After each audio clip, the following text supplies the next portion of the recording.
কৃষ্ণকে স্তন পান কৰাই বধ কৰিব লাগিব। পিছে মইতো এনেকে গ'লে নহ'ব।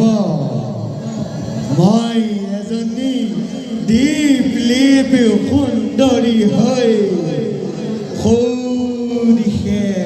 সৌদিশে গতি কৰিব লাগিব।